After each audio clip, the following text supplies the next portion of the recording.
My name is Michael Donahue, and I am just a really big old film geek and have a real passion for the art form and everything that allows it to be what it is.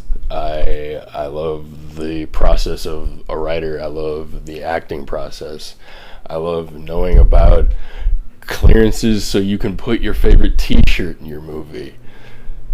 Film is something that, as intangible as it is, gives us very tangible results in terms of our emotions, in terms of our memories, in terms of our friendships, in terms of life. It's a way to process. It's a way to escape. It's a way to learn, to grow. And it's something that my life would be rather incomplete without. I feel this way about most art in general, but there's something about cinema specifically that really just, I don't know, sings to my soul, if you want to get weird about it. But the fact that just me being me earned me a foot in the door is something that's really cool. Which is a term I overuse, but whatever. So a little bit about the reason that I'm starting this podcast now is I was messing around on Twitter, something that many people in my life like to give me much nonsense about. But as I was doing so, I noticed a tweet from the Shriekfest Twitter account, and this is going back to 2016, and I see a tweet go up, says, what movie was Shriekfest founder Denise Gossett in with Mel Gibson? And I'm like, this account has like 17,500 followers. There's zero chance I get to this question first. But let me IMDb. Oh, it's Get the Gringo. And I type up Get the Gringo. Okay, you won tickets to Friday night. And I did. Okay, awesome. Let's do this. So I get down on Friday night to Shriekfest. We missed the first film due to LA traffic. And we get there, and I believe the first film that we saw was Occupants, which I can go on about later. But I really enjoyed it. And the second film we saw at the time was called Telios, and it was another one I really, really dug. There's a lot of really interesting design work, and again, I could go on and on about it, but I'll do that at a later date. Then cut to Cinco de Mayo, and Shriekfest is co-presenting a 35mm print screening of Wes Craven's The People Under the Stairs, which is a film that I will go on at length about at some point, for sure. But the short version is, it is a very, very significant film in my life. I discovered it when I was far too young to be watching such things. So I was just channel surfing late at night, and I came across the film, and I'm like, oh, hey, that's that fella from the Michael Jackson's Moonwalker. Yeah, he taught Michael Jackson everything he knows. What's this movie about? And I was assaulted in both a positive and negative fashion by the film that is People Under the Stairs. And so at this Cinco de Mayo screening that took place at the Nuart, I brought along a camera, and I shot some interviews with some of the people sitting in line. And then I shot the intro and Q&A portion. And then I cut that together, and I sent it over to the festival's founder. I was like, hey, I did this. What do you think? And she was like, this is really great. I feel like I was there. Do you want to do some interviews at the festival? And my brain just about fell out of my head, all behind me, and splattered. I could not believe it. I was like, yes, immediately yes. So I got to do interviews for Shriekfest 2017. And it was a whirlwind experience in a very real fashion. And I will decompress about it at some other point. But I just felt the need to at least give whoever happens to be listening to my voice right now a little bit of a taste of why it is that this podcast came into existence. So there you have it. And whoever you are, I want to very sincerely thank you for taking the time to listen to any of the nonsense that I have to say. So take care of yourselves, and I hope you enjoy Riot Monkey Radio. I am Michael Donahue, and I am sitting here with... I'm Evan Cooper, the director and co-writer of The Armwork. And I am Brody Cooper, the producer and co-writer of The Armwork. What you're about to hear is us just hanging out, geeking out, talking cinema, and discussing their short film, The Armwork. And we are watching the first episode of the original Ninja Turtles animated series. Tell her, but it'll still be Raphael's voice, which is brilliant. Yeah, a lot of voices get changed up. Or they give the wrong weapons to them sometimes too. Wait, really? You'll have some of them, like Michelangelo will have a sai. Colors will change. Yeah. There's an infamous animation mistake where there's one episode, I think it's season 1 or 2, where Michelangelo's on like a big monkey's like leg, and the monkey removes Michelangelo, but there's another Michelangelo under the Michelangelo. You can find it on YouTube. It's hilarious. So funny. All this stuff is just so classic, though. I mean, it's right up there with... Wait, Vivo and Rex Steady come this quick? Yeah, they're the opening guys you see. I did not recall that. Yep. But this is what they did so well with the cartoon and with the live-action version. You know, they start with April O'Neil in the live-action movie doing a report, just like they start with the cartoon, her doing a report on crime. Mm-hmm. 2 positron accelerators, 4 reverse flux polarity indicators, and 1 parabolic sine wave generator. And that's the guy, that voice right there, that's the guy who does Raphael in the cartoon. Well, I was saying, like that voice is like a utility from our youth. Like name a cartoon you watched, that guy who did voice. I Exactly. can't remember his name. He's got a show now, though. Right He does like Yakko. He did Pinky from Pinky and the Brain. Oh man, Yeah. it's awesome. Oh wait, isn't that Rob Paulson? Rob Paulson. Yeah, that's him. Wow, well done. Nice. That's him. Yeah, he did Raphael. But the Turtles would do like multiple voices too for other characters in the show, including Well, bad guys. You can do 3 voices before they have to pay you more. Oh, is that right? So almost everybody would do 3 voices. Oh, I didn't know that. Okay, Yeah. fun fact. That music is so iconic too. I mean, you play the old Turtles games like Hyperstone Heist for Sega. They'd have that on there, or Turtles in Time. Dude, Turtles in Time, like the OG Nintendo one, but I think like Turtles in Time in the arcade game. Oh, yeah. have you been to 82 in Los Angeles? No, but I heard great things. Oh, Yeah. we go and Favorite they have the big Turtle console. You play 4-player Turtles arcade machine, and it Do is. they have the X-Men one? They have the 6-player X-Men. They do. Yeah, Which they is do. impossible. I've got it on my Xbox. Have you beaten it? Oh yeah. Oh, I can't. Man. I just. Welcome to Die. Yeah. Yeah. Right. Right. Have that in there. Yeah. I'm terrible at it. Have you played the Simpsons arcade game? Oh yeah, Yes, that's down there that's- too, dude. You've got to go. It's the best bar in LA. That's also notoriously hard. There's an arcade on the pier, 2 miles up the I'm about 2 miles from the beach here. cool. Really? And right up on the pier, there's literally like seafood joint, bar, seafood joint, arcade. That's awesome. Cool. Big arcade though, like lots of games. Oh, like full on old school, like they have like carnival style games. They got skee ball. They got shoot the teeth out of the clown. Oh, that's They awesome. have every Mortal Kombat. They've got Killer Instinct. They've got Simpsons. They've got Hydro Thunder. The Simpsons, or I think I just said that. They have a couple of the old shooting gallery type. Oh, great. They have one of those like put a quarter in a jukebox and watch creepy marionettes dance. That's That's really classic. Oh, Man. yeah. That's really going back. Oh, that's cool, dude. You got to check out 82 though. They've got like a pinball room. So Nice. you walk in, and on your right is this room of like, I don't know, 20 some odd pinball machines. And then on your left is all the big arcade machines, a quarter for a credit. It's Nice. awesome. See, there you go. I used to go to this joint called Nickel Nickel. It was like $5 to get in. Right. But then all the games were nickel instead of quarter. That's awesome. Oh wow. And then they had a free section where cool. they had like like a Street Fighter 2 and like Michael Jackson's Moonwalker and the Aliens arcade game. Oh. No, that's one of the best That's arcade so games. good. Konami did that. That's where he plays Hicks or Ripley. Yeah, yeah. Well, they don't so name them as Hicks good. or Ripley, but it's clearly them. I love the guy just low-key pulling out like a handgun I know. and then gets knocked You out. just don't see that in cartoons anymore today. But look at them; they're all using their weapons too. This is the thing about season 1 is so good. Well, it's like the original film, like they got to use the weapons. In the second movie, they were like no weapons. No weapons. This is ridiculous. And so it's one of I love the Batman the animated series. You know, like Batman the animated series was originally intended as primetime television, and then they decided to switch it after they started making it. So the tone like is there because they let them keep a lot of the tone, but then they had to like soften some of the things. But it's very adult. Yeah.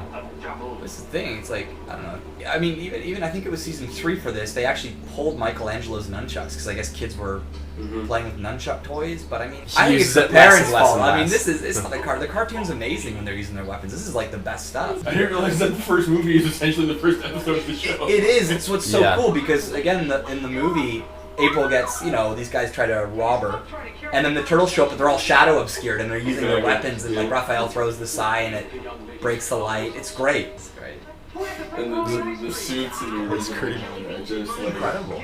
Like my girlfriend knows one of the guys that was in one of the suits, and he said they I think they weighed like 80 pounds or something, and then by the end of the day they weighed like 140 pounds because he's almost drenched in sweat. sweat. Oh, I believe that. Man. So worth it. Could've got jacked doing that. What they completed with that live action film was incredible. There's a documentary on it actually, on the Ninja Turtles, but it was a Canadian documentary. Oh no, Turtle Power. Turtle Power. Yeah, no, I saw that. Yeah. I watched How about it on this? the plane. I was watching that while I was like going through like some of my old stuff. Yeah. And as they're talking about the Turtles like live concert tour, I found my cassette.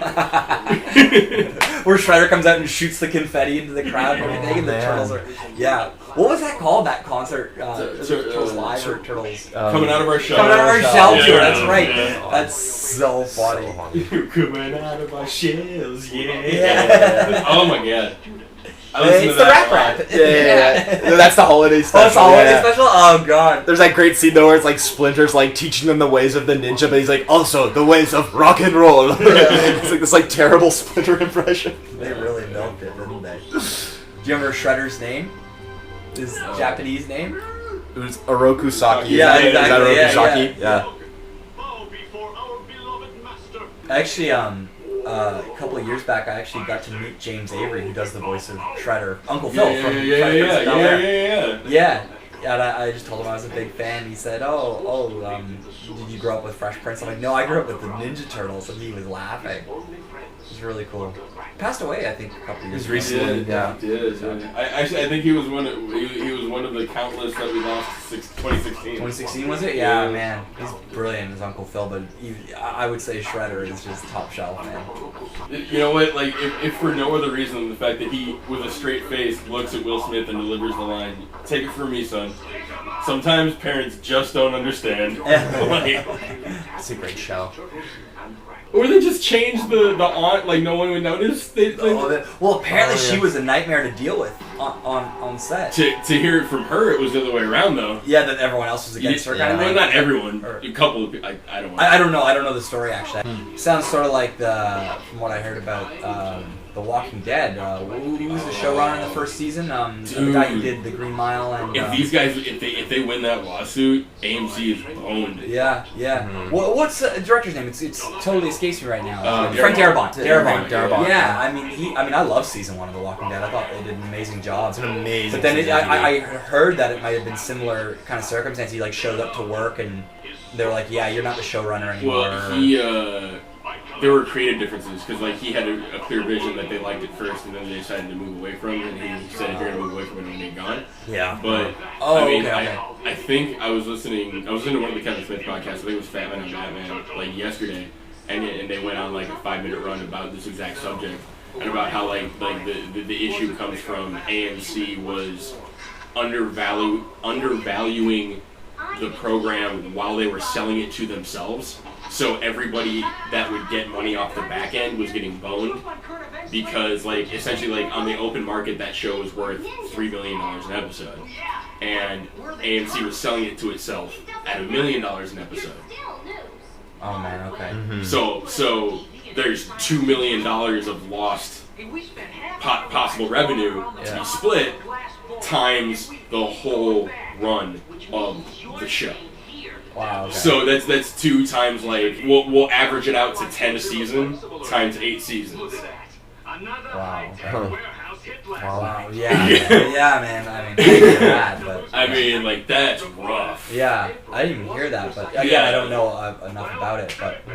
But I mean, I love season 1 of The Walking Dead. That's The first 4 episodes, taken as a whole, Yeah. to me are probably in my top 5, if not 3 zombie films. Like you take Oh, Yeah, just I like- agree. I totally agree. Yeah, it's like they a did great it so zombie well. movie. And Frank Darabont, like, I mean, I love We're talking older, but we've seen it a million times. Yeah, no, of course. No, I love Turtles. Turtles are awesome. I wanted to point out that Leonardo like disappeared for a few frames, then came back again at the beginning of the I'm scene. running it back. That's happening. It's really funny. He disappears for. It's so funny. There's so many animation mistakes in the first Is 30 season. seconds enough? Yeah, it's right here. It's watch him. See him? Yeah, you just go back again. Leonardo just He just pops he just pops in and out for a second. Just watch Leonardo right when it goes in to the the back, scene. right? Boom. Oh, Yeah, there he is. He kind of That like is rendered so in. Funny. Well, I saw Donatello did a backflip over top of April O'Neil, and as soon as he started speaking, it was Raphael's voice. It was like okay, and then it goes back to Donatello, and he goes back to his normal voice. It's like a drinking game watching this. Yeah, drink every time you see an animation mistake or the wrong voice. And that's a drinking game you could probably survive. Yeah, Yeah. There's Uncle Phil. Like, and listen to it now, you're like, it's clearly Uncle Phil. But Yeah. I tell my friends they still don't know that. They never knew. I was like, no, it's James Avery, man. He was in that documentary too, wasn't he? Turtle Power. He was. Yeah, it was awesome. It's the other thing too. I always because Raphael was my favorite turtle. It's what an aggressive one, right? Like in the comics and stuff. But in the cartoon, he's like the funny guy. The sarcastic. He's Like, sarcastic. he's still a little aggro, but like Yeah, but he's hilarious. But yeah, he's yeah. the guy who gives all the laughs. But then in the movies, they just made him like Mr. I hate everything and stay out of my life, Mom and Dad. Right? Yeah, still loved him though. You wouldn't last 5 minutes in a ninja pizza parlor. This is one of the best parts. When they go to the ninja pizza parlor and April gets abducted, Oh yeah. they have like ninjas making the pizza and they throw the dough. They literally like spin the pizza towards their table. We're in big trouble. This futuristic machine gun this old lady We're has. going to get nowhere unless we do something about your looks.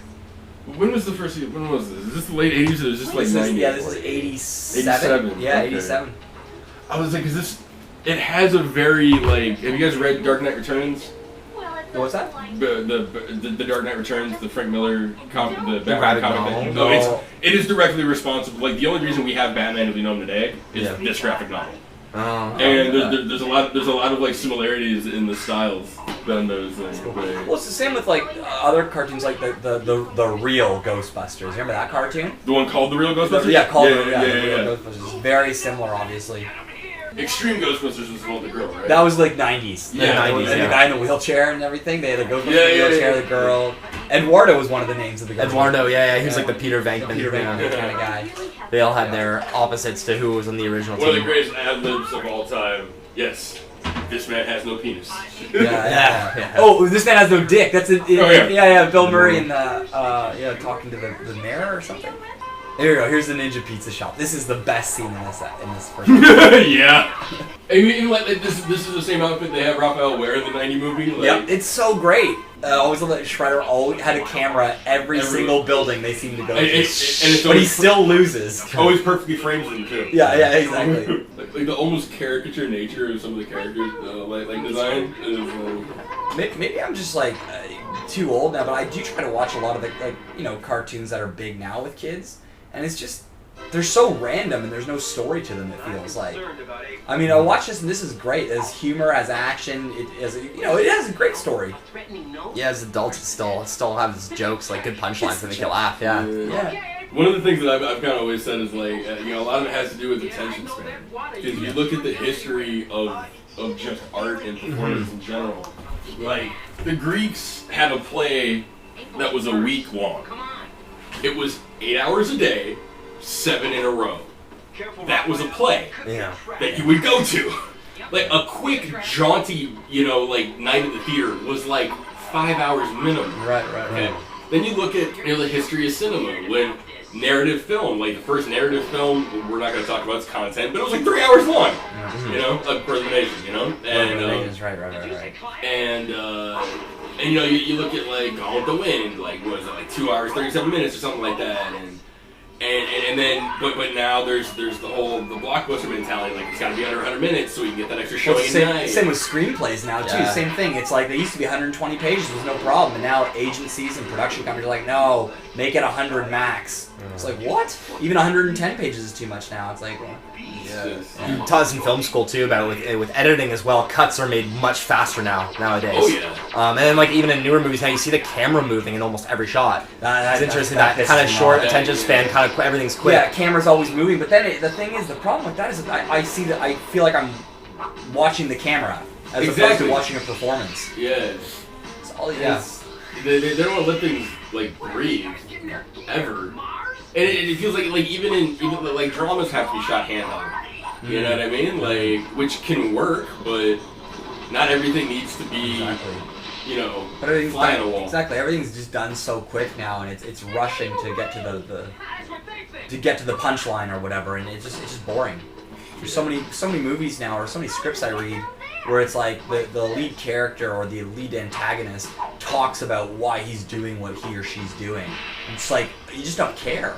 5 minutes into the film, it's like, why do I care? You haven't given me anything to care about. And then so the movie just falls on its face by the end. It's like some of the scariest stuff is like, you don't know why. You don't know. Or there are, you know, someone mentions something in passing but doesn't really get into it, so it's up to you to kind of continue it in your own imagination or come up with ideas. Definitely. That's more interesting. I love it. Look, more cameras. Yeah. Shredder's got more cameras. All linked to the Technodrome. Amato Yoshi, that was Amato Yoshi's player. Amato Yoshi and Hiroko Saki was. He's all the Technodrome. He's also got speakers everywhere. It can only be one way. Damn.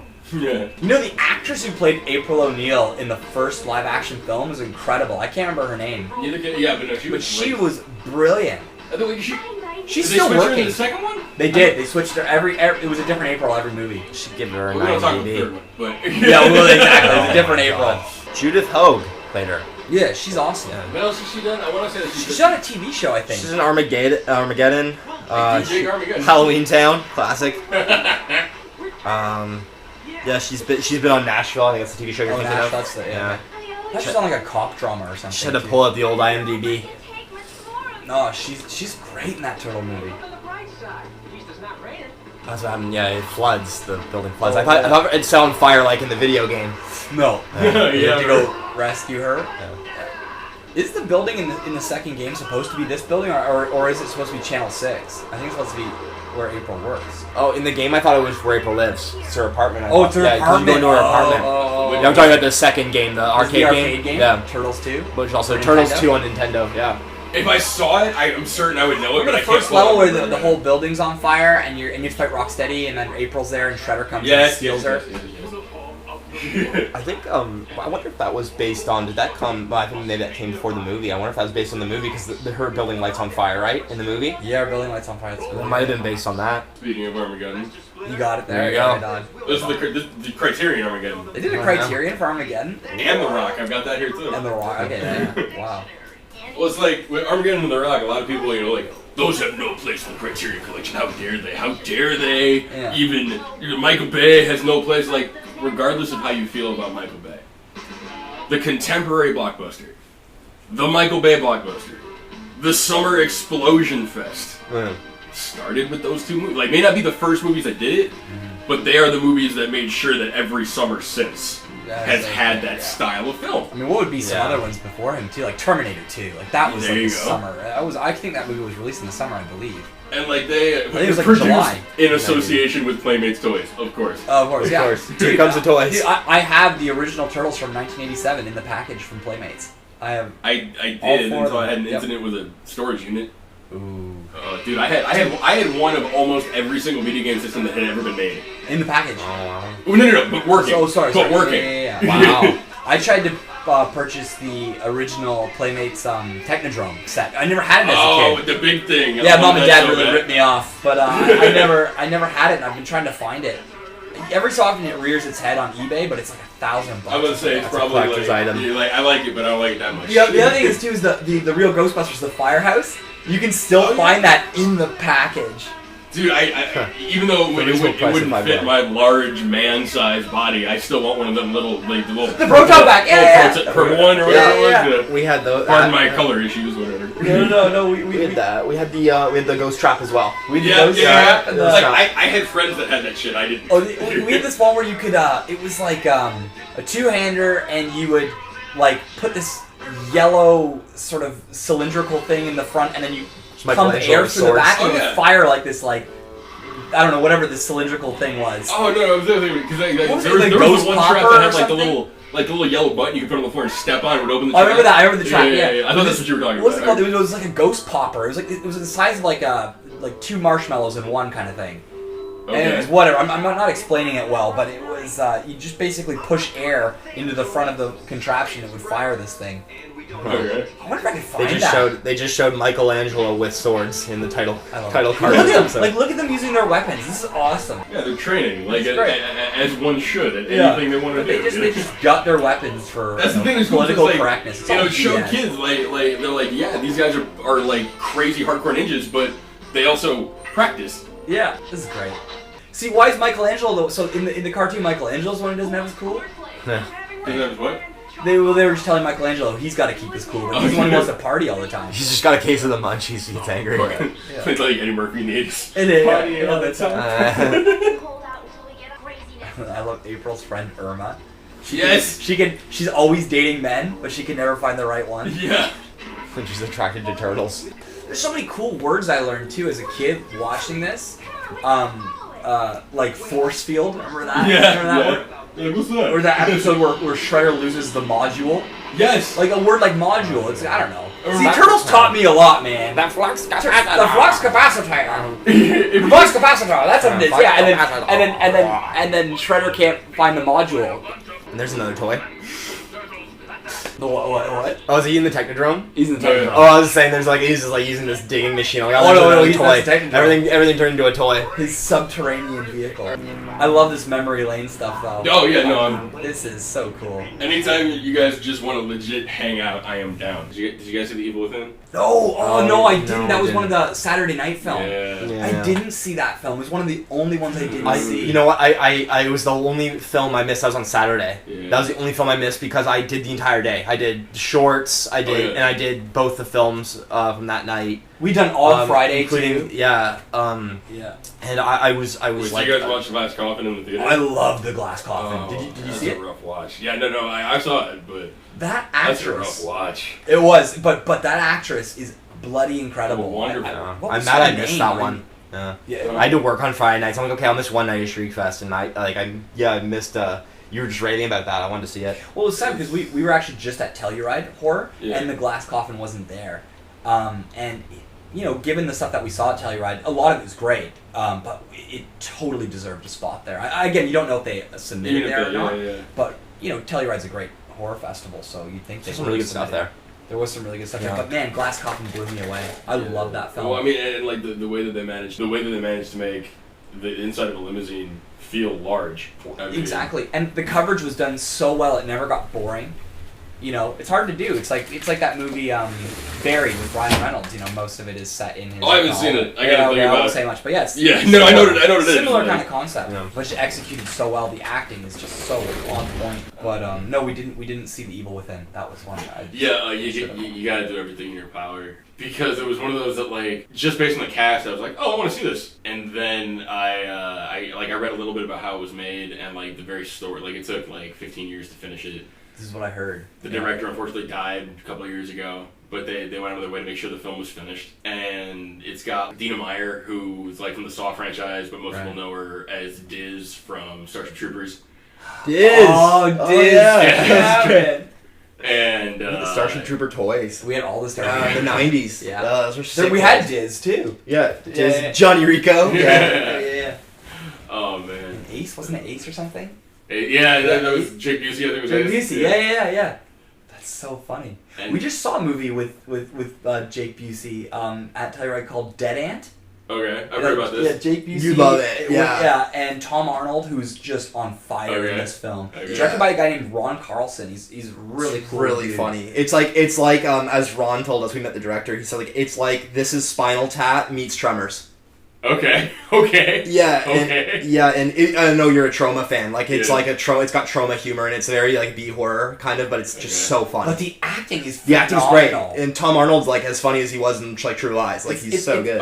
It's that B horror movie plot Definitely. with great acting, like Yeah. like Tremors. Okay, Yeah. no, I loved. I have the Attack Pack, but I've only seen the first Tremors movie, which I loved. Yeah, I've seen Yeah. all of them. Earl comes I back. heard 5 is really fun. The one that's got the one came out like recently with Jamie Kennedy. Oh, I man. don't think I have seen that one then. Okay. The last one I saw was they had like baby Tremors. I think that's the 4th one. That was the 4th one. Okay, Yeah. I thought there were only 4. Then that was okay. So there's Jamie Kennedy's got. Yeah, one now. there's a 6th one coming Oh, like man. down the pike. Yeah. I gotta get my act together then. Tremors lives. Yeah, right. But no, like the Evil Within it was like you got Michael Berryman is in it. And, Oh, I know. Yeah. And oh man, why am I spacing? Sean Patrick Flannery. Flannery. Yep. Who I guess most people would probably know him from the Boondock Saints, but even before Boondock Saints, for me, like there was like the Young Indiana Jones stuff, and like he was in Powder, and Oh, I remember Powder. yeah. Was he Powder? Who was he? He was Powder. He was Powder. He was Powder, Oh yeah, my yeah. goodness. Yeah.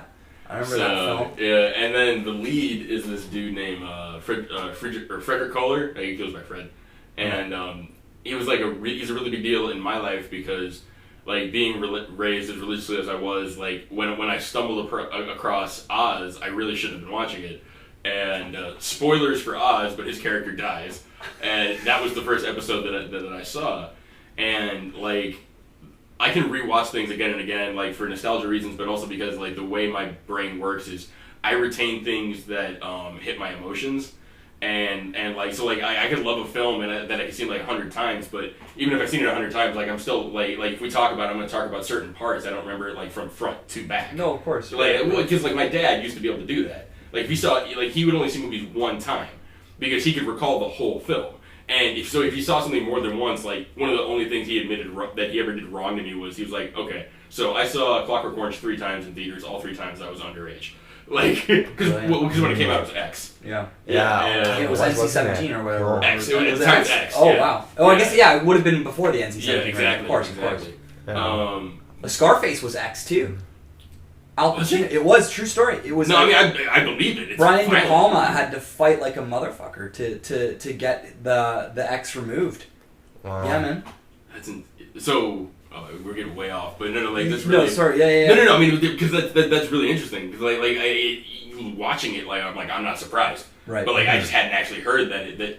Yep. So like they got it overturned, or did they actually edit Yeah, it? they did so many edits on it. You should watch interviews with De Palma when he talks about it. I know Scarface did. They did this big like 20th anniversary release cup. I've got the one that came in like the full leather thing. Me too. Yeah. It's that in which was that 2005 or 6 or The whatever. the cocaine box. in the original film, 2003. yeah. Anyways, he talks about it on that DVD. Okay. From what I remember, and just the hell of the time they had. And one of the biggest problems they had was the shower chainsaw scene. Yeah. And but as I think they kept it as is because De Palma was arguing it's cutaways. Yeah. You don't actually see the chainsaw going through fake flesh. Right.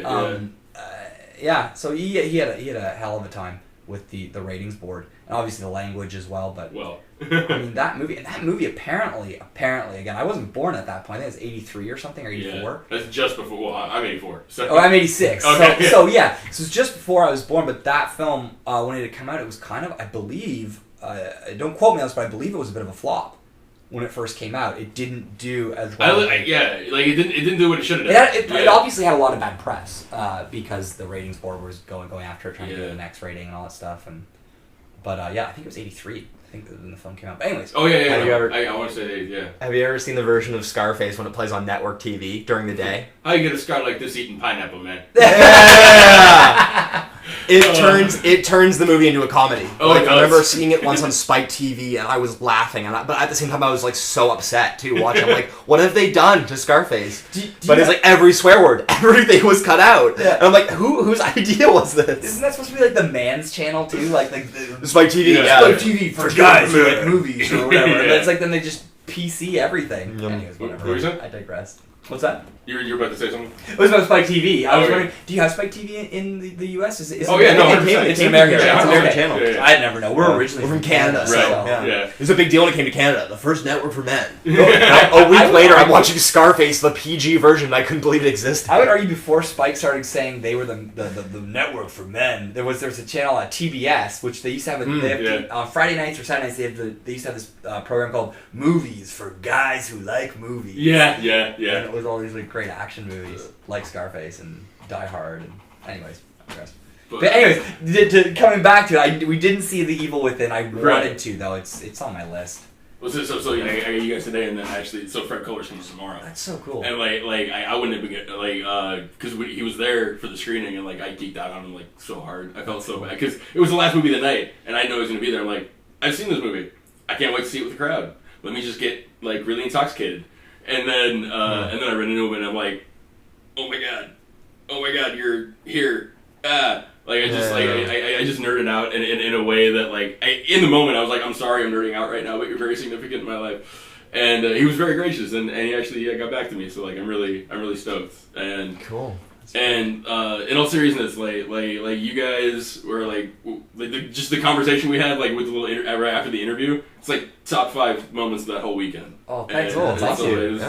it was like, oh, I can hang with these people. I don't just enjoy it. Like No, dude, man, we're movie geeks. Like I'm looking at your collection here. It's insane. Ours is pretty big as well. I think yours is bigger. Given this, you have a binder here of 500 DVDs. Yeah, no, we love this. We don't stuff. have that. One of our favorite things is to like when we go to our friend's house. It's like it almost seems invasive, but we're like, hey, like what movies do you have? We go look at their collection, and like Right. you without a doubt have like one of the biggest I've seen in LA. So like, right on. Yeah, it's like we love it though. It's really impressive. It's like, oh man, yeah. Or like a lot of things I'm like, oh, that's on my list to see. But we love, like, we go to the cinema as much as we can, even though it's fantastically expensive. Yeah, that's the reason I haven't been going as much. Like Obviously. I mean, like in terms of the big stuff this summer, like I only saw Spider-Man and like Baby Driver, and Spider-Man really? I didn't see till like September. Wow. Like, Well, I'll tell you, best film of the year, as far as I'm concerned, is Wind River. I heard that was Phenomenal. great. We I wanna saw see that at yeah. the ArcLight in Hollywood, and just jaws dropped. Like Okay. that. I read the script about it a year ago. I heard there's it's really harsh, uncomfortable a couple times, but It's just raucous and so entertaining from start to There you finish, go. and the acting is just top shelf. The writing's top shelf. Obviously, Taylor Sheridan's one of my amazing. favorite Yeah. writers. Now he's a great director because he directed Wind River there you go. as Yeah. well. He wrote A Hell or High Water, Sicario. Right. Like, He just was- yeah. Oh, yeah. Anyways, this film will blow you away. It's so awesome. It's just a throwback to wonderful entertainment with phenomenal storytelling, and it makes you think too. I cannot recommend it enough. And All right. see it on the big screen if you can. I'd say it's my favorite, and this is coming from someone who loves Sicario and Hell or High Water. Wind River's his best movie, I'd say so far. Yeah. All right, yeah, because like Sicario and Hell or High Water are both films like I have not yet seen. I know. Oh, yeah. I really want to. I They're really great. want Put to. them up there on the Yeah. list. Put them on the list. Okay. It's worth it. Yeah, I heard Sicario was I've heard a couple people say it was like their favorite movie that year. What year was it? was up there. 2015 I or want to say something? Or 15, 14? yeah. Something like It was that? 14 or 15. Well, go wait. It was around there. Because Arrival was 20. 16. Arrival was It last came year. out in 2016. It I did, believe right? so. Yeah, it was last year. Okay, yeah. So then, yeah, it would have been 15. 15. Okay. Yeah. Because I thought it was Sicario then Hell or High Water. I thought that was the order. Oh no, you're right. Yeah. You're right. Yeah. So I think it was 2014. 15. Man, Taylor Sheridan's killing it. That's also true. What am I doing with my life? Yeah. Yeah. He's brilliant. Anyways. It's good what he does, yeah. So with your guys' film, there are more. Yeah. Like I told you at Shriekfest, like I love horror. I love it to death. It just doesn't affect me in the way that it affects most people. I find it thrilling. I find it exciting. I don't find it horrifying. The second Invisible started thumping around rooms, I was not okay. I was physically uncomfortable. One of the notes that I took, I was literally hair raising because I had heard that term before, and I knew what it felt like, but I had never been sitting there watching something, and all of a sudden my hair was just like, what's happening? What's going on here? Yeah. So it's like I love the hell out of it. So what was the impetus for the short in the first place? You were saying that is your Armwork. Well, yeah, we have been in this apartment. We live just on the Miracle Mile in LA, and we had lived in this apartment for about 2 years. And we grew up with armoires in our house as kids, and we were just so happened to be at this furniture outlet just around Santa Monica.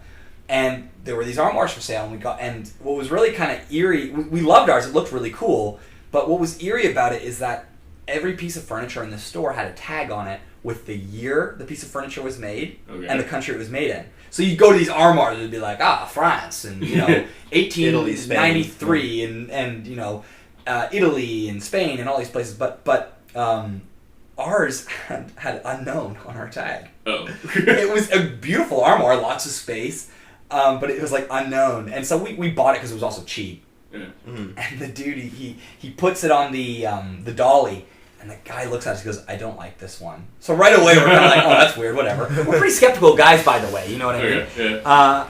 And all of a sudden, we start realizing that the electronics are going on and off by themselves in our apartment. We've never had these problems before. Right. We've lived in this apartment for 2 years, and now the lights are going on and off. The TV flips on by itself. And we hear, what was some of the other stuff? One of the really notable ones, we were shooting the trailer. We did kind of this trailer that's just kind of a zoom in on the armoire. Okay. And when we were getting the sound for it, we have like a chandelier swinging in it. It's kind of this really moody, creepy trailer. While we were recording the sound for the chandelier, I have the take still, because I was recording on my camera too. I was just recording with the onboard mic. Right. My Xbox One turned on by itself.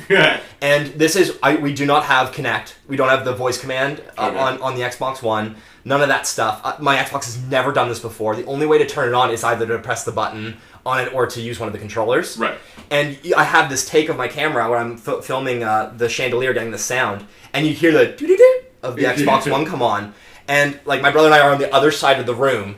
The Xbox One controllers are on this coffee table. They're not turned on. It's just the Xbox turned on by itself, and I still have the take of it. Right on. And my brother, Evan and I just look at each other, we're like, what the hell kind of thing. And it hasn't done that since. It's the one, and we were recording something. But even before this trailer, the thing was too, we were hearing like these creaky noises, and we'd walk out of our bedrooms, and they'd be coming from the bloody armoire, and you'd go up to them, and it would just stop. Or we'd have friends come and stay. You'd go up to it, and it would stop. It would stop. They just wouldn't really hear anything. So like, okay, maybe it's someone above us or below us. But then we'd have friends come and visit, and they'd stay on the couch. Armoire wouldn't really be a talking point. Well, and in the morning, they would just say like, that wardrobe is really creepy. There's something up with it. So instead of burning this thing or throwing it out, we were like, let's make a movie. And that's basically how we started with the Armoire, where this girl from Australia moves to LA, gets an apartment that's unfurnished, doesn't have a lot of cash, so she basically finds this duct-taped armoire in the street. Right. And brings it into her apartment, and it's very haunted. Yeah. That was the gist of it. Obviously, that's the gist of the film, and that was our starting point. Mm-hmm. But we really tried to make it like an episode of The Twilight Zone, ultimately. It definitely has that vibe. Cool. It 100% has that vibe. Yeah. Just the way it starts, like my girlfriend was saying, as soon as you see that guy, get rid of it. She was like, "Don't touch that." Yeah. So the I don't want to ruin anything. No, so it's cool. Spoilers. The creature, like, can you talk a little bit about the design of the creature? Yeah, we got a great creature artist. Her name's Samantha Coatsworth, and we kind of came together and said we want to make something that's you don't really see, but we want its outline to be not just a shadow. We want it to have layers to it, and that's one thing I loved most about it. Yeah. Right, and to really make it look like it's something otherworldly. But you don't exactly know what its face and its features look like up close yet. It's kind of like the original Alien we're a big fan of. Right. It's kind of hard not to be. Yeah, it really takes its time, and then all of a sudden you see this xenomorph and close up really quickly, and then you don't see it again, so you don't really know what you're looking at. So that's what we try to do with the Armoire. And again, we really take our time before we reveal the creature in the Armoire, because we want people to think that it's nothing but like an air ghost or something. Right. You see. That's what everyone thinks coming into the film until, of course, we reveal it. Yeah. But we got a phenomenal creature actor, too. His name is Strange Dave. Okay. Exactly. That's his real name. That's his real name. It's his birth certificate. Legal name. Yeah, he was in a great horror short, which you've probably seen, called The Smiling Man. Oh wait, I know this. I haven't seen it, but I know it. Yeah. Is this the Joker one? No, there's two versions. There's his Smiling Man is the one where it's a little girl. She's like home alone, I guess, watching cartoons, and she starts finding these balloons lying around the house. No, I have to look this up. Oh, you gotta watch it. It was at Shriekfest 2 years ago. It's won a bunch of awards. Okay. And I was so impressed by his performance in it, because he's obviously the demon or the ghost or the kill, whatever you want to call him, in the Smiling Man. Smiling Man. The Smiling Man. He does such a brilliant performance. I said, let's get this guy if we can. And so Dave read the script and said, I'm on board. We reached out to him on Facebook. Just be like, we did do this. Facebook, yeah. We saw him in the Smiling Man, and we're like, let's get this guy. How we find him? And I found him on Facebook. I found his Facebook page, and I just wrote him a message and be like, hey, this is what we're doing. We love doing the Smiling Man. And he wrote he wrote back to me not that long after, and is like, oh, send me the script. And then we went from there, and he just loved it. And he's like, yeah, I'm on board. That's awesome. So that's why I like social media. There are people that need to chronicle every ingredient of their breakfast. I don't need that. I understand its place, but I don't need it. No. But the ability to instantaneously reach out for artistic community purposes is just amazing. Isn't a strong enough word. Right. Right. No, it was incredible. And his performance. He's an amazing actor, so I hope to see a lot more of his work.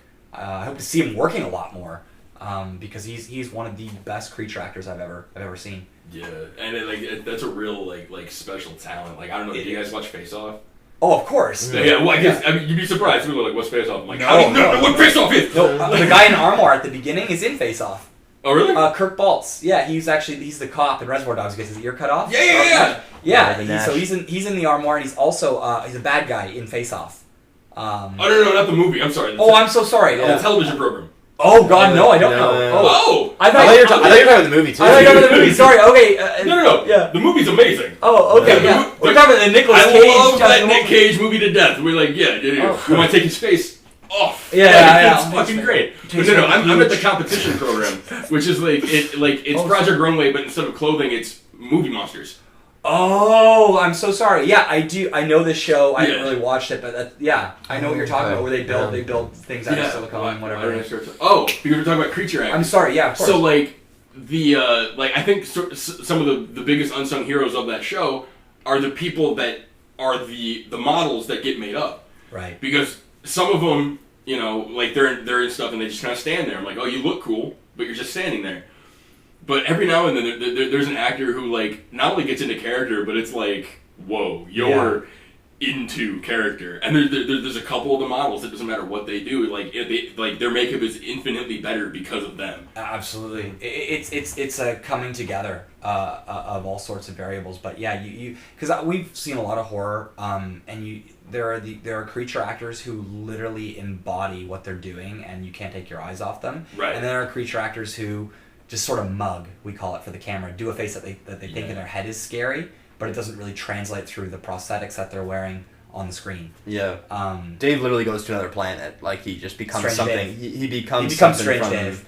He becomes something from another dimension, and it's spooky. It's spooky when he's in his makeup and he's into character. It's actually unsettling in a good way. It's unsettling being around him because he's so into it. Yeah, so definitely when you do get a chance, watch The Smiling Man, because that was the performance we saw. I will have to look that up. Hired him off of. Yeah, right. So he was a blast to work with. Most definitely. Okay, so, and you guys have mentioned the sound, and I've mentioned the sound, we talked about it, but the sound in the Anwar is probably the strongest.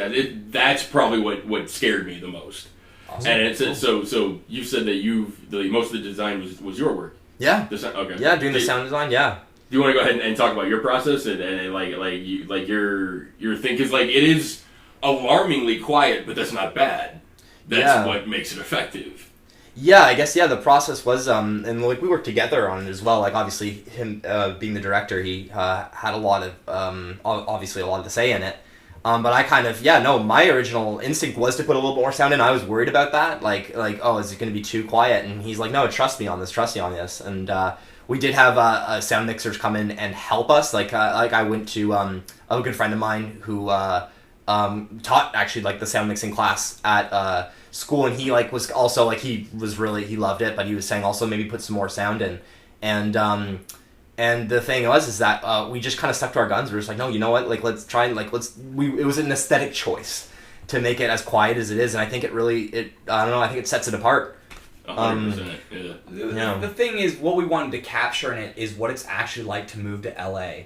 Because again, we're from Canada. We have a lot of friends who are from other states. All are from the Midwest. I'm from You're Minnesota. You're from the Midwest. So there's something about moving to LA where it's a very exciting time. You think it's going to be full of parties, but it's right. It's terrifying. And there's something about when you get your apartment, how quiet it really is.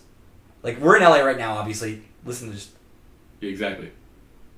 It's deadly quiet. It's a lonely place. And it can be very sad. A lot of people move out here without any friends. I moved out here by myself, not knowing anybody. I got signed by an agency. And thought, here's my big break, man. But you come out here and it's just this. That deathly silence. Mm-hmm. And we wanted to bring that in to the Armwork because when you're watching it, again, it's only 15 minutes. But it doesn't feel 15 minutes. Right, no, but when you're watching it, all the locations are picked specifically because we know she's in Hollywood, LA, but you'd never really see anything that would give away that it's LA, other than her leasing agent saying, "Welcome to Los Angeles." Exactly. Because LA is really, it can be very plain Jane and empty and quiet, and we really wanted to get away with that. So we used our music and our sound design very sparingly. Mm-hmm. We had an amazing composer, Charles Wolshon, who's worked on a lot of the Hellraiser movies. Oh wow! Okay. And he came in and did some great stuff musically. Mm. But overall, we did want to keep it a quiet film and then use sound design to really hit home something that would either jar you or frighten you or just leave you kind of unsettled. It was also a choice to not show any like LA landmarks in it. Like you notice, we don't show the Hollywood sign. We don't show Hollywood Boulevard. We just show kind of the other side of it when you're a newbie, when you move out here, and it's just kind of like. Where you live is not necessarily where all the glamour is that everyone knows for LA for. Everybody thinks there's a man's Chinese theater in every part of LA. Yeah, exactly. Yeah, exactly. We have a choice. We have friends come visit and they're always like, "Oh, let's go to Hollywood." I'm like, "You're only going to want to be there for 5-10 minutes." Like, no, come on, let's go. And you go there and they're like, "Man, this sucks." A lot of homeless people here. Well, it's like I would say there's probably about a square mile that's spread out over about 2.5 miles in Hollywood. That's intensely entertaining to hang out in. Absolutely. For a day, every couple of months. Right. Like, it's the vibe is like even just in my limited 15 years of experience in the area is like the vibe has so significantly shifted because like I used to go down to Hollywood Boulevard and be like, I like this energy. I like the wide-eyedness of people who are from out of town. And, versus the clash of the people who are like, get out of my way, I want a cigarette and a beer, but now it's like, there's like I can only describe it as like a violent electricity that seems to crackle where it used to be excitement and fun, and now it's just scary. Yeah, we get that too, and we only live about 5-minute drive south of Hollywood, right? We're just literally on the Miracle Mile, Wilshire Boulevard, La Brea area, and like, I mean, the crime rate in that area has gone up 15% this year or something like that. And there is something that's dying about Hollywood, I feel, where when I first moved out, there were some exciting elements, but now it's just kind of getting to be more just dirty and... Skeevy? Skeevy is a better word, I'm just more vigilant than ever, especially at night, walking around at night, I'm just very, like, vigilant now, and it's just like, it's just, just sad. Be more careful. So, do you guys want to talk at all about like super inside Hollywood type stuff, like how you went about getting funding and like how you not just like where the idea for the film, but how you got it made? Yeah, we had been so I've been a writer for a while in Hollywood. Mostly done a lot of ghostwriting, and I was going in for this job that I really wanted where I had to get my name on it. It was for a pretty big film, and I got pretty close to the final. The final writer who got the job. And obviously I didn't get it. I came home and I was so upset because I thought this would be really big for me or a really big job. And I wanted to just throw my hands up in the air and do what any spoiled artist would say. And say, I'm going to go home, I'm going to pack up. But it was Brody actually who said, you know what, why don't we make something ourselves, make our own movie. Again, this is my first film. I'd never directed before. But he actually emptied his savings account. To fund this film. Because he said, if we're going to do something, let's do it now. Instead of applying for a grant, which is wonderful if you do it, but applying for grants takes time, and you're up against other competition. Why not just go now? So this guy I'd save some money working as... I was working as an assistant. And puts everything away in savings. Squirrels it away. I was making good money for the time, so I was, I was like, oh, I'm accumulating some money here, and I had some stuff saved, and as part of my job as an assistant, I was watching a lot of horror shorts and reading a lot of horror scripts. That's what my boss was looking at the time. And some of the shorts I would watch, I was like, they would be very contained. They'd be set in an apartment, or they'd be set in one location. And I sat there, I'm like, I think we can do this. And that's where, it's where basically I came home. I said, like, we should do something.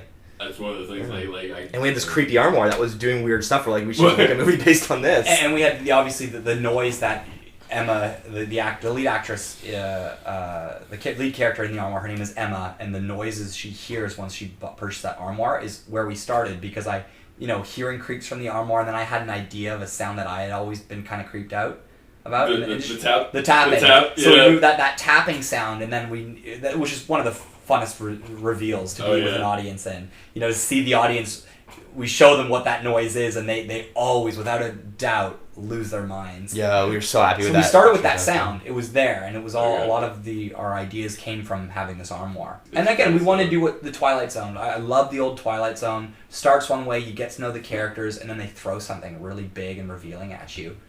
That isn't arbitrary. It feels like it fits. 100%. And that's what we want to do with the armoire, because we love old horror.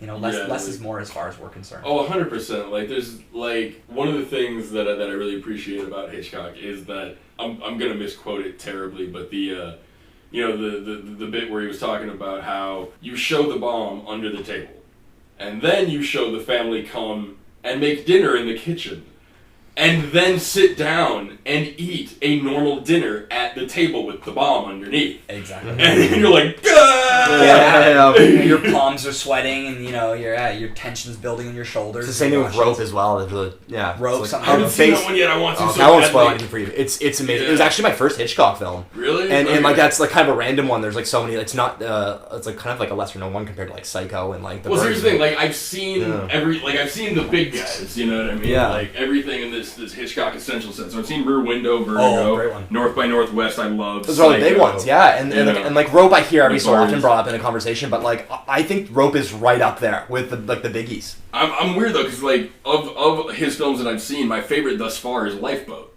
Oh, okay. I haven't seen Lifeboat. I haven't seen that one. The whole thing takes place in a lifeboat, and it's really like it's a brilliant character piece, because I want to say the cast is like 7-8 people tops. Brilliant. And it's like their ship was sunk by a German vessel, and now they're on a lifeboat and they're going away, and along floats a German soldier, and they take him on board, and there's the people who are like, get him out of here, he's a German soldier, and other people are like, we can't do that, he's human. And it's just the paranoia that spreads again, and they make this boat feel like it's bigger than 6 feet long. You know what I mean? Right, of course. And oh man, if you get the they just re-released it on Blu-ray. That's cool. That's almost getting back to what you're saying about the Glass Coffin, though. They made this limo feel much bigger than life. It was just so incredibly done. The way it was shot. It's so odd too, because you're like, I know this is a limo, but that feels like a hallway. And the other thing too, this might sound really silly, but the what I felt like they accomplished so well is it actually felt like the limo was driving. I know it sounds silly, but like you see a lot of films that sometimes are set in cars, and you know that the car is being towed, or there's a phoniness in the screen. But watching the Glass Coffin, it felt like limo is in motion until obviously it stops a couple times. And shit goes down. But anyways, that was a great film. Just stuff like that, that larger in life perspective that some films are able to capture so well is what we hope to achieve with things. I mean, movies that I really love in particular, I just watched it again for the 100th time, was Bone Tomahawk. I haven't seen that yet. I've phenomenal. heard it's wonderful. These are some of the, independent horror is now doing the best stuff. Oh, no, I'm just saying it's the best stuff out there, because these production companies and these studios have really hijacked dramas and hijacked, to an extent, sci-fi, and are just keeping them all within this one box, or this choreographed way of how to make these films, whereas horror, on the independent level, is so various, and it's doing all the best stuff right now. Like, horror didn't used to be my favorite genre. Okay. It's funny, like, I didn't come into this being like, I'm a big crime thriller fan, but now we've slowly moved to horror because of the freedom one has in the genre more than any other genre out there right now. Yeah, I watched more horror films in 2017 than my whole life. Right, so something like Bone Tomahawk was, I would say, my favorite film of 2015. Oh, so what I was saying a minute ago was Yeah. I've actually heard people get mad when it's referred to as a horror film, but other people say it's undeniably a horror film by way of Western. Sure, you can look at it as, it is a Western. It really is, with these phenomenal horror elements. Okay. Like, the film is done so well. It's what I call, I try to refer to the Armoire as simmer horror. Simmer horror? Yeah, where we really take our time building. You get to know the character, the world she is in, and then there is this ultimate twist to everything that kind of throws you into a different kind of alternate reality. That is Bone Tomahawk as well. Bone Tomahawk is this brilliant Western that, you know, when the third act hits, it hits like a pile driver. It's incredible. Yeah, I don't want to ruin too much. The acting, the writing is next level. And I've heard the effects are just beyond. They are. They are, and it's all practical. Yeah, and exactly. it was done. The film was made for, I believe, less than $2 million, and it was all shot in Malibu. Oh, really? Yeah, Okay. it is so worth it. A movie like that. Anyways, and there are other films like it that are in the horror genre that are just killing it right now. That are making the best stuff with the best stories and attracting some of the best talent. Mm-hmm. Absolutely, yeah. It's you know, people have always written it off, but it's maintained for a reason. You know? Yeah, and the thing people is, always want to be scared. They always want to be scared. Yeah. Richard Jenkins is in Bone Tomahawk. Really? Matthew Okay. Fox, Kurt Russell, all these, Patrick Wilson. But wow. Richard Jenkins is almost unrecognizable. His performance is so brilliant. He should have been nominated for an Oscar. But of course he wouldn't be, because the Academy wants to, you know, disregard horror altogether. Any kind of horror. Just get out of here.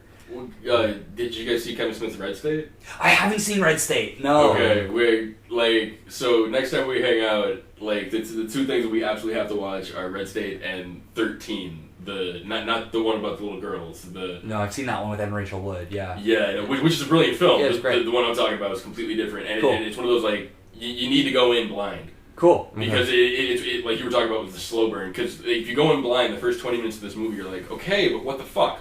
Right. And then when the ball drops, the tension doesn't let up for the rest of the movie. That's cool. Awesome. Yeah. Awesome, man. Yeah, and with Red State, one of the things I love so much about it is you talk about with the independent sector, how because Red State, you could argue, is 3 completely separate films in one film.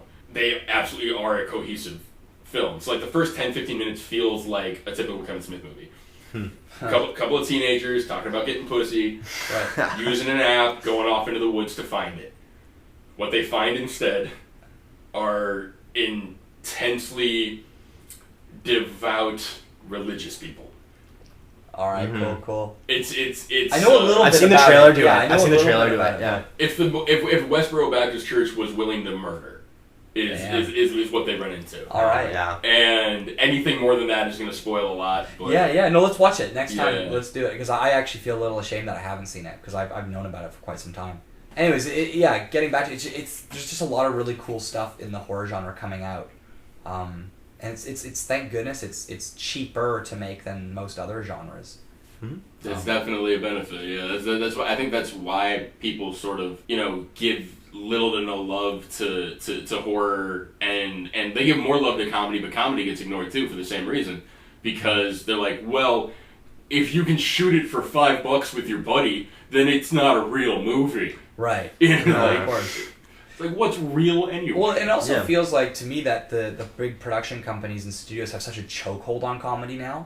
Yeah. Such a chokehold on what is quote unquote funny. Mm-hmm. That it's almost like there's just there is a apathetic what's the point to trying to do a comedy and compete with these production companies, whereas horror, a lot of these guys, even the big horror movies that are coming out from the studios, I've seen better in indie horror films that are doing it way, again, Bone Tomahawk, can do it way better. So it just feels like there's more control with the people, with the artists, as opposed to the big companies. And again, I'm not trying to make a big political stance on, I hate the studios, or I don't. I really admire a lot of the movies that they do come out with as well. Mm-hmm. But I'm a big champion of younger people coming out to LA or New York as an artist and just making a go of it. And I think, again, horror is a great place to start. A lot of first timers, definitely. I mean, if you just look at something like Roger Corman. Oh my god, yeah. I mean, just look at the talent that's come through Corman. James Cameron, Bill Paxton, Bill Paxton. some of our Yeah. favorite Scorsese. people. Scorsese, yeah. Have you seen Scorsese's? No. What did he do? Look, Boxcar Bertha? Boxcar Bertha. Wow. Okay. Yeah, it's like an outlaw family headed by like an older woman, and they're literally like it's like I want to say it's like the 30s, and there's like a lot of like train stuff involved. It's been a while since I've seen it, but Boxcar you're watching, Bertha, you're like, alright. this Yeah, is great, and then you're like, this is Scorsese? Yeah, cool. That's awesome. Yeah, it's the same thing like with trauma, just the people that go through trauma. James Gunn. James Gunn, yeah. Now doing Guardians of the Galaxy, yeah. That's cool. So, Well, we were talking about Cannibal the musical, right? When we first before we sat down. yeah. It's great. You're wearing a Spadoinkle shirt. I am wearing a And Spadoinkle shirt. I'm wearing a South Park shirt. Yeah, there it is. Yeah. I actually got the Spadoinkle shirt from Lloyd Kaufman that's awesome. at the trauma booth. Yeah. That's cool. Awesome. Yeah. He's one of those dudes that like you wish everybody in Hollywood could be as down to earth and approachable as this guy. Mm-hmm. And you're like, when you get to a certain level of fame, like I understand, like people treat you in a way, so you have to maintain an air of whatever. But I mean, this is a guy who never charges for autographs. No, great. Will have a conversation with you. Like a real conversation where you can tell like he's genuinely interested in what it is that you have to say. Yeah. Like he's always been very completely open book in terms of the filmmaking process. It's cool. Like, have you guys ever seen any of the documentaries about like the making of something? Yeah, I watched a lot of interviews with Lloyd. I really love him. He it's funny because he always seems to be interested more in the person he's talking to, even if he's being interviewed. Exactly. And it's a really down to earth thing. It just shows you that the dude loves movies ultimately and loves collaboration. He worked on Rocky. Lloyd Kaufman did? Yeah. I did know that. I read that. I think like his favorite movie. Yeah, so. Rocky's like my favorite movie of all time. But I've only seen Rocky and Creed. I haven't seen any of the stuff in the middle. Oh man, you're missing some gold. Oh dude. Am I really though? Yeah, man, Okay. you are. Oh yeah. Oh, Rocky 4? You can skip. You It can ended skip the Cold War. You can skip 5. But yeah. Wait, which was the one with the robot? Is that 3? The robot's in 3. Yeah. Yeah. And Mr. in T. no way is it? Yeah, it's in 4 as well. I think. Okay. Yeah. Rocky 4, man. Rocky 4 is That's great. Drago, right? That's Drago. I've seen most of Drago. Oh, okay. I've seen Yeah. most of the Drago one. Yeah. And I've seen the Clubber fight. Yeah, oh man, Yeah, it's yeah. worth it. Yeah, you got to see him running up the mountain and cutting wood and, Yeah. it's all the montages. So that's actually one of the reasons that Creed surprised me as much as it did was because like I just walked in like I'm not familiar with the franchise. Show me a movie, and I was moved to tears. Like I was like, oh my god. Me Excited too, too. man. Anything with Rocky in it. Yeah, I mean, obviously, yeah. Man, tears always come out. Right. Was Stallone nominated for the Oscar for that? Supporting, He was. I think. Sporting, Yeah. yeah. But yeah. Great. And now they're talking about like Stallone is writing the new one. He's directing as well. That's recent Directing? news. He's directing Creed 2, and that's great. Dolph Lundgren's reprising the role of Drago. I heard it's gonna be like Creed versus Drago's kid. Drago's kid or something. Yeah. Which there'll be some history there because Cool. spoiler for Rocky 4, which came out in 1985. Yeah. Drago kills Apollo Creed. Yeah. So Creed's son now is fighting the guy's son who killed his father. So there'll be some history there now. Yeah. That's great. Yeah. I'll be there for that. Okay, there you have it. That was myself, Michael Donahue, with Evan Cooper and Brody Cooper, having a big old geeky good time. Thanks so much for joining me, and check back soon, folks. My next episode it was a true pleasure and honor that if you had told me at 15 when I sat down in a hotel room late one night, turned on HBO and discovered a little program called Oz, that I was going to get to interview this fella, I don't even know what I would have said. I would have called you a big fat liar and wondered why you were being so cruel to lie to a small child of 15 who's not small. Anyway, thanks a bunch, and take care, everybody, and I'll be seeing you soon. That's Michael Donahue for Riot Monkey Radio. Take care, everyone.